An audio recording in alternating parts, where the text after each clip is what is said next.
To listen to some of its proponents, you would think that no educated person questioned whether evolution was an established scientific fact.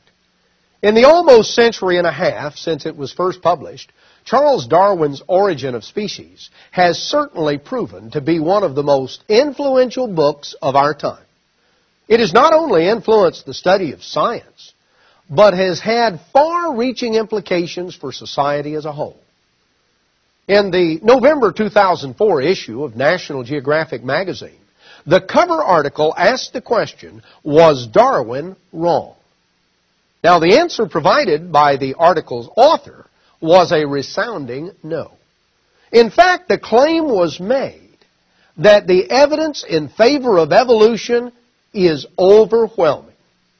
Now, such assertions are typical of the advocates of Darwin's theory. They claim that all of the evidence is in their favor and that their opponents don't have a rational leg to stand on. What about it, my friends? Is it really logical to believe in a Creator God?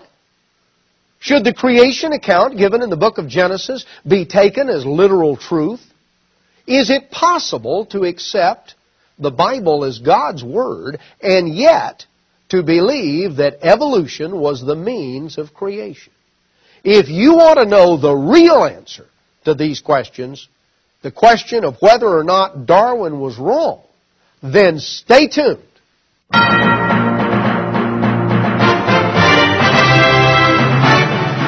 Tomorrow's World presents Roderick C. Meredith, Richard Ames, John O'Gwen, bringing you the good news of your future in tomorrow's world. This week, John O'Gwen asks, was Darwin wrong? And now, John O'Gwen. What about it, my friends? Was Darwin wrong? You know, frankly, when you really look at the facts, you're going to find that it's the evolutionists who don't have a leg to stand on. Now, make no mistake about it. Evolution is the basis of a definite worldview. It's the worldview that is shared by most of the leading figures in both education and the media. What Darwin's theory of evolution through natural selection does is to provide a way of linking different biological facts together in a coherent whole. National Geographic magazine claimed that, quote, evolution is both a beautiful concept and an important one, more crucial nowadays to human welfare, to medical science, and to our understanding of the world than ever before. It's also deeply persuasive, a theory you can take to the bank, end quote. First off, you need to understand the implications of this, quote, beautiful concept, end quote.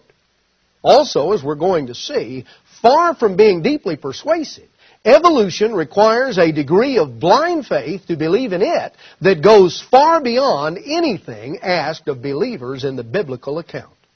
While on the one hand asserting that the fossil evidence proves Darwin's theory correct, National Geographic goes on to confess a remarkable fact. Quote, the fossil record is like a film of evolution from which 999 of every 1,000 frames have been lost on the cutting room floor, end quote. Now, my friends, let's get real. If you tried to watch a film that contained only one of every 1,000 frames, what in the world would you really know about the story or the action that actually took place? Frankly, you would know practically nothing. The so-called fossil record consists primarily of missing links. You know, when the evolutionists declare that Darwin's theory is crucial to our understanding of the world around us, what is it that they actually mean? Well, simply stated, they're declaring that the world in which we live is the result of random chance, not the result of a great plan and purpose. You know what this means? This means that all life, including human life, is simply the product of natural processes. It's not something bestowed by an all-powerful Creator. Furthermore, this has great moral implications, and these implications must be considered. Now think about it. If we are simply the result of random chance or the direct creative act of God, if we're the result of the direct creative act of a real God, then that God may have something to say about how we're supposed to live. We may be held accountable to that God for our choices and our behavior. But if all life is merely a fluke of biochemical processes, then there can be no supreme authority.